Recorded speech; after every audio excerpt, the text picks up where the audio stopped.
Matokeo ya mtihani wa moku kidato cha 6 2026 Lake Zone mkoa wa Geita. Matokeo ya mkoa wa Geita yameweza kutoka ya moku form 6 au kidato cha 6 mkoa wa Geita. Matokeo ni kama jinsi yanavyoonekana hapo. Kwa utachagua shule ambayo unataka kuangalia matokeo yake ya kidato cha 6.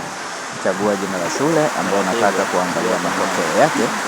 Na mfano labda tufungue shule moja pale.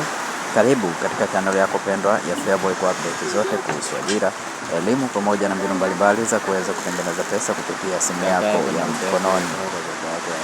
Ukifungua matokeo kama hayo ya Bugando, utaweza kuyaona hapo.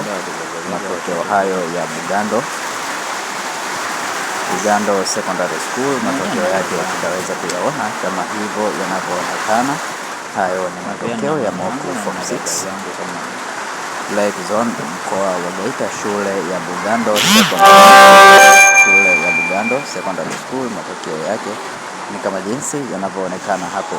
Ili kuweza kupata matokeo haya, join katika grupu letu la WhatsApp, link nimekuwekea katika description ya video hii. Asante na karibu.